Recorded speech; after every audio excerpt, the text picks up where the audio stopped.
फ्लावियोस का किरदार अदा करने वाले अदाकार से जब सवाल पूछा गया कि फ्लावियोस एवरानोस और अक्चोरा में से आपका पसंदीदा किरदार कौन सा है, तो उसने क्या जवाब दिया जानिए इस वीडियो में। लेकिन उससे पहले मेरी आपसे एक छोटी सी रिक्वेस्ट है कि अगर आपने अभी तक मेरे चैनल को सब्सक्राइब नहीं किया तो अभी मेरे चैनल को सब्सक्राइब करें ताकि ऐसी मजीद वीडियोस आपको वक्त पर मिलती रहें। तो आइए चलते हैं वीडियो की जानिब। बुरसा की फतह को 700 साल पूरे होने पर तुर्किया में एक मार्च किया गया जिसे बुरसा मार्च का नाम दिया गया। इस मार्च में ओरहान, नीलोफर, फातिमा, एस्पोर्चा और फ्लावियोस ने शिरकत की। इस मार्च में शिरकत करने के बाद फ्लावियोस का किरदार अदा करने वाले अदाकार यानी कि शुक्रू ओलजल्दीज से पूछा गया कि फ्लावियोस, आक्चोरा और एवरानोस में से आप किस किरदार से ज्यादा मुतासिर हैं। तो शुक्रू ने कहा, जैसा कि आप सब जानते हैं मैंने ड्रामे में फ्लावियोस के किरदार से आगाज किया, लेकिन बाद में आक्चोरा का किरदार अदा करना पड़ा।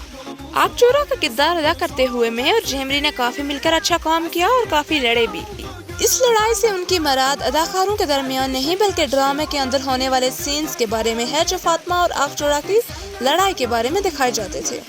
शुक्रू ने मजीद ये कहा कि एवरानोस उस सफर की मंजिल है जो फ्लावियोस से शुरू हुई।